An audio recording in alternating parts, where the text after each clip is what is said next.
जय भीम साथियों, hashtag Dalit lives matters with Sumit Chauhan में आपका बहुत बहुत स्वागत है। आज देश की सबसे बड़ी अदालत से एक ऐसी खबर आई है जिससे शेड्यूल कास्ट और शेड्यूल ट्राइब के लोगों के खिलाफ एट्रोसिटीज बढ़ने की आशंका बढ़ गई है। देश की सबसे बड़ी अदालत ने जो कानून बना है SC/ST एक्ट, जो दलितों की प्रोटेक्शन के लिए कानून बना है, उसको एक तरह से कमज़ोर करने की दिशा में कदम बढ़ाया है। और आज की जो खबर है वो बेहद अहम खबर है, खासकर SC/ST समुदाय के लिए। मैं आपको सीधे खबर समझाता हूँ और फिर इसका विश्लेषण करेंगे कि इस खबर के मायने क्या हैं।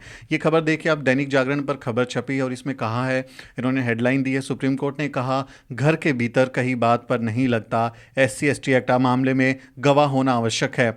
इस खबर पे नीचे जब हम जाते हैं तो इसमें इन्होंने इसकी डिटेलिंग की है कि घर में किसी अपमानजनक बातों पर SC/ST एक्ट नहीं लग सकता।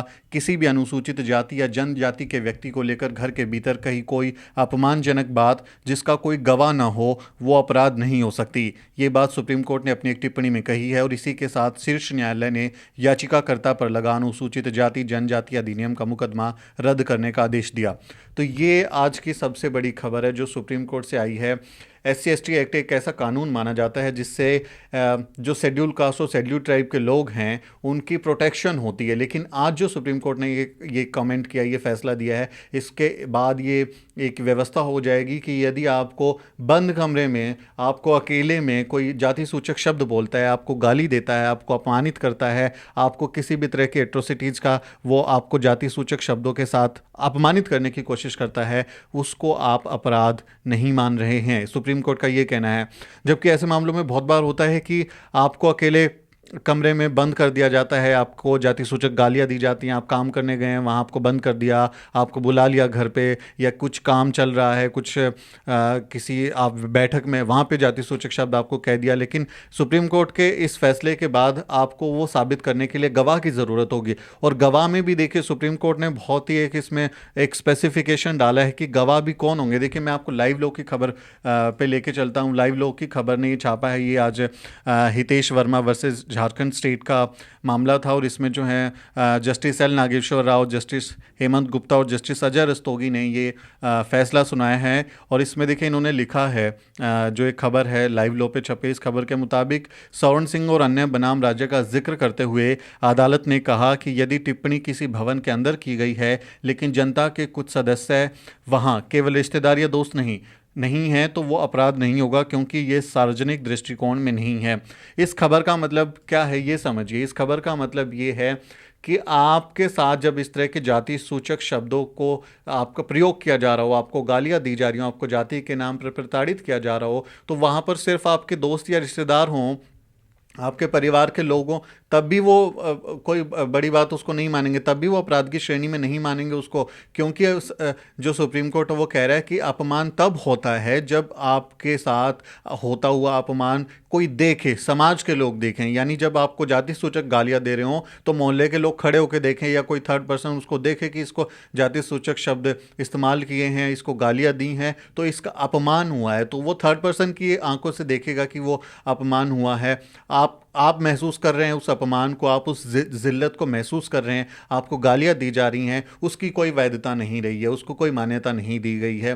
तो सुप्रीम कोर्ट का एक बहुत बड़ा आज SC/ST एक्ट के बारे में सुप्रीम कोर्ट का फैसला आया और इसके ऊपर जो है कुछ प्रतिक्रियाएं भी आई हैं। लोग इसका विरोध भी कर रहे हैं कि ये दरअसल एक तरह से SC/ST एक्ट को कमज़ोर करने की कोशिश है। क्योंकि आपने देखा होगा साल 2018 में भी इसी तरह का फैसला आया था कि SC/ST एक्ट में जब कोई अपराध दर्ज होता है तो उसमें तुरंत गिरफ्तारी नहीं होगी, आपको SP स्तर के अधिकारी से परमिशन लेनी होगी, और जमानत का प्रावधान उसमें दिया गया था। उसके बाद तमाम लोग 2 अप्रैल के आंदोलन में सड़कों पर उतरे, कई लोगों ने अपनी जान दी और किसी तरह से फिर सरकार ने दूसरा कानून लाया और SC/ST एक्ट को मजबूत किया। लेकिन अब सुप्रीम कोर्ट के इस फैसले के बाद से फिर से एक तरह से ये कानून कमज़ोर होने की दिशा में बढ़ गया। इस पर भीम आर्मी चीफ चंद्रशेखर आज़ाद ने जो है उस पर टिप्पणी की है। उनका ट्वीट है, मैं आपको ट्वीट पढ़ाता हूँ। उन्होंने लिखा है कि सुप्रीम कोर्ट का कहना है कि एकांत स्थान अथवा बंद कमरे, दफ्तर दफ्तर में घुसकर दलितों को गाली गलौज देना SC ST एक्ट के तहत नहीं आता। फिर से ST एक्ट को खत्म करने की साजिश की जा रही है। ये सब केंद्र सरकार के इशारे पर हो रहा है।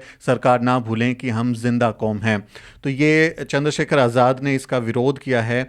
अब ये देखिए, मैं आपको एक एग्जाम्पल के ज़रिए समझाता हूँ कि देखिए, मैं अपने यहाँ पे अभी काम कर रहा हूँ, अपने दफ्तर में काम कर रहा हूँ। हो सकता है कि मैं और मेरे साथी या फिर मैं अकेला कई बार काम कर रहा हूँ, तो कोई बाहर से आए, वह एंट्री करे मेरे घर में और मुझे यहाँ पर जाति सूचक गालियाँ दे के अपमानित करके चला जाए, तो मैं उसके खिलाफ शिकायत नहीं दर्ज कराऊंगा। मैं उसके खिलाफ उसको कैसे गवाह दिखाऊंगा मैं उसमें कि मेरे साथ अपमानित इसने किया है कि नहीं, मुझे जाति सूचक शब्द इसने बोले हैं कि नहीं बोले हैं।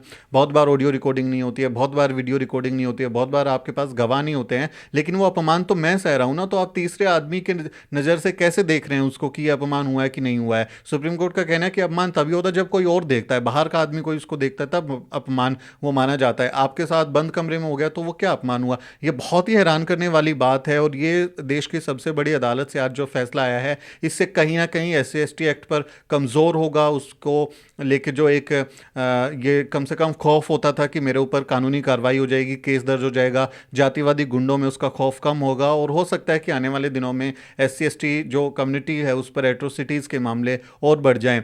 यहाँ आपको ये भी समझना होगा कि सुप्रीम कोर्ट का जो स्ट्रक्चर है, जो देश की सबसे बड़ी अदालत, बल्कि इस पूरे देश की न्यायपालिका जो न्यायतंत्र है, उसका जो स्ट्रक्चर है, उसमें बहुजनों की भागीदारी ना के बराबर है। सुप्रीम कोर्ट के वकील नितिन मेश्राम ने इस बारे में एक पूरी लिस्ट जो है वो उन्होंने जारी की थी। मैं आपको पढ़ाता हूं कि उन्होंने किस तरह से बताया था कि देश की जो सबसे बड़ी अदालत है, सुप्रीम कोर्ट है, उसमें किस जाति के कितने वकील जज हैं, वो उन्होंने एक डाइवर्सिटी रिपोर्ट उस पर रखी थी। तो नितिन मेश्राम के मुताबिक जो फिलहाल उच्चतम न्यायालय है उसमें कुल 31 जज हैं और उसमें से 12 जज सिर्फ और सिर्फ ब्राह्मण समुदाय के हैं। वैश्य 6 हैं, जिसमें से 2 खत्री, पारसी 1 और अन्य 3 हैं।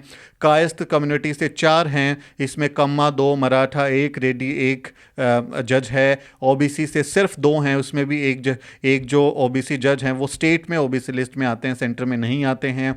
ईसाई कम्युनिटी का 1 जज है, मुस्लिम सिर्फ 1 जज है और शेड्यूल कास्ट का भी सिर्फ 1 जज है। जबकि ST शेड्यूल ट्राइब का एक भी जज इस वक्त सुप्रीम कोर्ट में नहीं है। देश की अदालत में, देश की सबसे बड़ी अदालत में उनकी नुमाइंदगी नहीं है और महिलाएं भी सिर्फ 2 हैं। तो नितिन मेश्राम ने अपने ट्वीट में ये डाइवर्सिटी रिपोर्ट जो है ये 23 अगस्त को उन्होंने जारी की थी और इसमें उन्होंने बताया था कि देश की सबसे बड़ी अदालत में बहुत ही एक डाइवर्सिटी के नज़रिए से देखें तो सिर्फ चुनिंदा जातियों का ही जो है वर्चस्व दिखाई देता है उसमें, और उसमें बाकी सब जो लोग हैं, बाकी जो जिसकी 85% आबादी है उसका जो है प्रतिनिधित्व नहीं दिखता है। तो ये नितिन मेश्राम ने अपने ट्वीट में, अपने लिस्ट में इसको दिखाया था।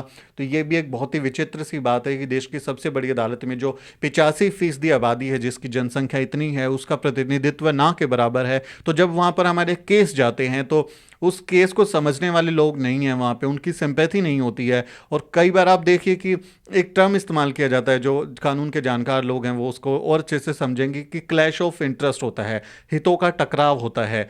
जैसे जब कोई जज एक ब्राह्मण है, कोई वकील एक ब्राह्मण है और जिसने एट्रोसिटी की है, जो एक्यूज्ड है, जो आरोपी, अगर वो भी ब्राह्मण है और वो जब हम उसका जो दलित जो विक्टिम है वो केस लेके कोर्ट में जाता है तो वहाँ पे वकील भी उसी की जाति का है, जज भी उसी की जाति का है, तो क्या इसकी गारंटी, इस बात की क्या गारंटी है कि वो लोग उससे प्रभावित नहीं होंगे? क्योंकि हो सकता है कि वो उनका रिश्तेदार ही हो, क्योंकि वो तो उन्हीं की जाति का, उन्हीं के इलाके का है, उन्हीं के गाँव का हो सकता है, तो हो सकता है कि उससे वो प्रभावित हों। तो ये बड़ी हैरान करने वाली बात है कि इस तरह की जब पीठ बनती है, इस तरह की जो बेंचेस का गठन होता है, उसमें इस तरह से ध्यान नहीं दिया जाता कि हितों का टकराव है। जब जो एक्यूज्ड है वो भी उसी जाति का है, फैसले लेने वाले लोग भी उसी जाति के लोग हैं, तो बहुजन समाज के लोगों का प्रतिनिधित्व क्यों नहीं होना चाहिए? तो इसलिए मांग की जाती है कि न्यायपालिका में आरक्षण होना चाहिए और SC ST OBC के जो लोग हैं उनको उचित प्रतिनिधित्व मिलना चाहिए। वरना जो इसी तरह के फिर फैसले हम लोग देखने को लगातार हमको मिले हैं। इससे पहले भी कोशिश हुई है SC ST एक्ट को ख़त्म करने की, उसको कमज़ोर करने की,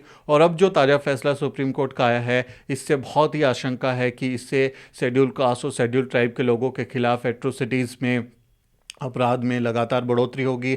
एनसीआरबी का डेटा देखिए, साल में 40,000 से ज़्यादा केस जो हैं वो दर्ज होते हैं। एक दिन में 100 से ज़्यादा केस आते हैं। एक दिन में महिलाओं के साथ, दलित महिलाओं के साथ बलात्कार के करीब 10 मामले रजिस्टर होते हैं। और ये वो केस हैं जो चौखट तक पहुंचते हैं किसी पुलिस स्टेशन की, अदालत की। कितने सारे केस तो दर्ज ही नहीं हो पाते। तो इतनी विकट स्थिति है, इतने विडंबना के हालात हैं, उसके बावजूद इस तरह के जो फैसले, इस तरह के जो कमेंट आते हैं जो सुप्रीम कोर्ट से या फिर जो दूसरी अथॉरिटीज़ हैं उनसे, जब इस तरह के फैसले आते हैं तो इससे एक डर का माहौल ज़रूर से SC/ST में बनेगा। और उनको, जो जातिवादी गुंडे हैं, उनको इसका और हौसला बढ़ेगा कि अब तो हम कुछ भी कर सकते हैं, अब तो हमें कानून का खौफ रहा नहीं। तो ये आपको खबर समझने की ज़रूरत है जो आज खबर है। और इस खबर को SC/ST के लिए एक बहुत ही बड़ी खबर है। और इसको जो है हमने आपको बताया है कि आप इस खबर को ज़्यादा लोगों को भी बताएं, इसको शेयर करें दूसरे लोगों के साथ में। और अगर आपको ये वीडियो पसंद आया हो तो इसे शेयर करें। हमारे यूट्यूब चैनल को जो है ज़रूर सब्सक्राइब करें। हमें फेसबुक और ट्विटर पर भी आप फॉलो कर सकते हैं। और इस वीडियो को ज़्यादा से ज़्यादा ज़रूर शेयर करें क्योंकि ये बहुजन समाज के लिए बेहद इम्पोर्टेंट खबर है। और मैं हूं सुमित चौहान और कैमरे के पीछे है मेरे सहयोगी आदर्श। जय भीम, जय भारत। साथियों, अम्बेडकरवादी पत्रकारिता को आगे बढ़ाएं। मासिक मेंबरशिप लेकर द शूद्रा की आर्थिक मदद करें। बहुजन समाज से जुड़ी हर खबर जानने के लिए सब्सक्राइब करें द शूद्र और बेल आइकन दबाना ना भूलें।